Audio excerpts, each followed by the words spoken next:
Baie welkom by hierdie uitsending van die NG Kerk Oudtshoorn Wes. Dis 'n maand na Kersfees toe en ons begin dink in hierdie tyd aan die betekenis van wat dit is wat ons vier. Nou eerskomende Sondag 24 November is ons gemeente se Kerssangdiens 6:30 en ek nooi julle graag daarheen uit. Daar sing ons lekker Kersliedere met 'n vrolike hart en kinders is daarby en daar's mos 'n ander atmosfeer in Kersfees. Maar wat is die punt van die atmosfeer van Kersfees?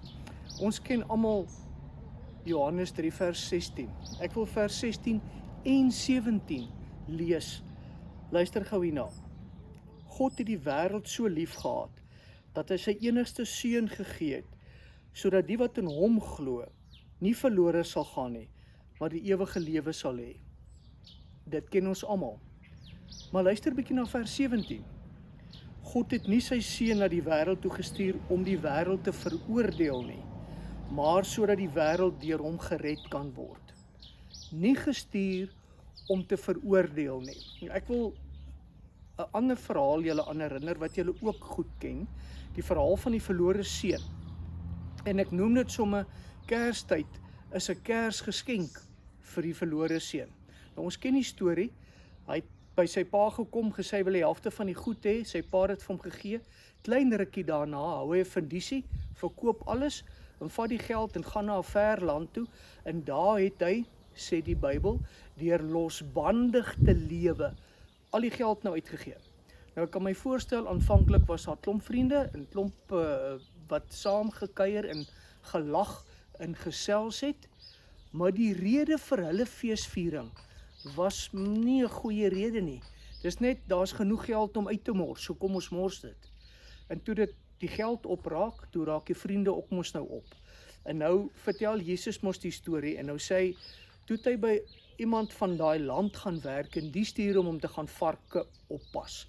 Nou as jy die storie vir Joodse mense vertel, dan gaan hulle gril vir die situasie, vir die varke en vir die seun. Hulle gaan gril vir die seun. Kan jy so liggies hy varkreekie kry, né?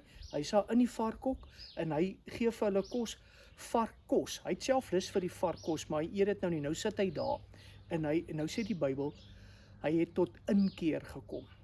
Nou dis mos een van die goed, as jy in 'n gat is, hou net op grawe. En daai jong man hou op grawe. En hy sit daar en hy dink aan sy pa. En hy besef by sy pa is dit van baie beter.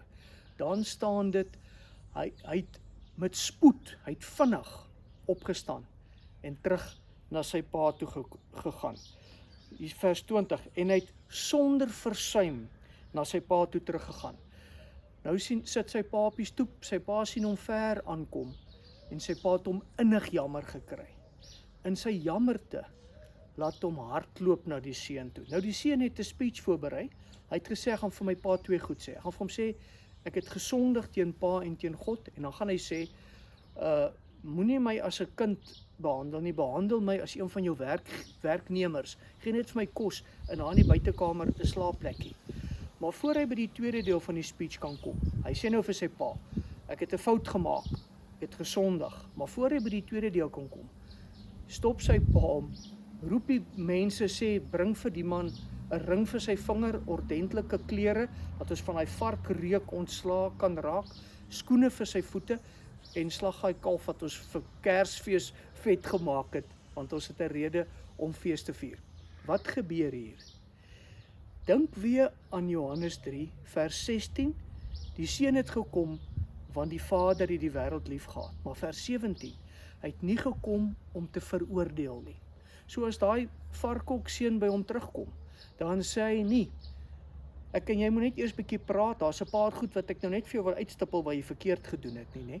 Die Vader doen nie dit nie. Die Vader ontvang hom, hy omhels hom, hy soen hom, al kom hy uit die varkhok uit. Nou is dit 'n fees. Die oudste seun kom terug. In die oudste seun hoor daar's 'n singery en musiek en hy vra een van die werkers daar, wat gaan hier aan? Die werker verstaan wat aangaan. Die werker sê, jou pa het 'n fees voorberei, want hy het sy jongste seun gesond en behoue teruggekry. So die werker verstaan dit, maar die oudste seun kan dit nie verstaan nie. Hoekom nie? Hy's nie op dieselfde bladsy as die pa nie. Kersfees vier ons dat God in sy liefde herstel gebring het en vergifnis.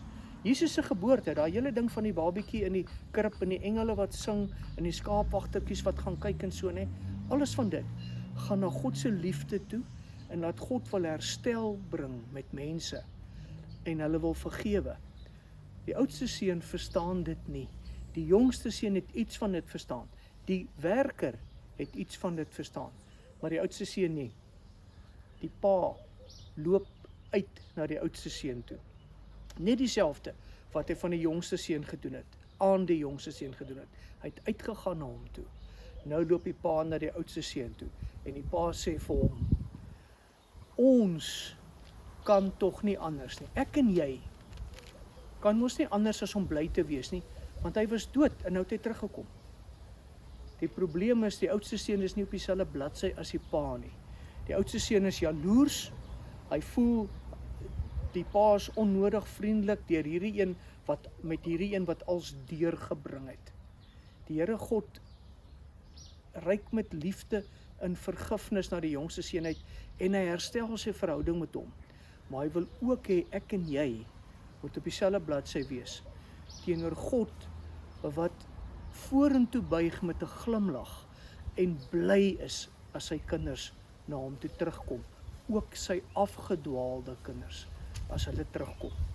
Ons moet Kersfees vier met uitbundige blydskap, maar nie oor daar genoeg te ete en te drinke is nie.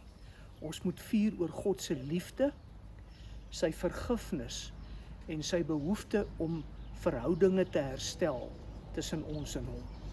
Dis waaroor dit in Kersfees gaan. Kom ons bid. Here, dankie dat ons 'n baie goeie rede het om Kersfees te vier. Dat U herstel bring in mense se verhoudinge. Help ons dat ons dit ook sal verstaan en saam met U oor die regte rede sal bly wees met Kersfees. Amen. Ontvang die seën van die Here. Gaan in sy vrede. Die genade van ons Here Jesus, die liefde van God ons Vader en die gemeenskap van die Heilige Gees sal by ons wees en bly. Amen.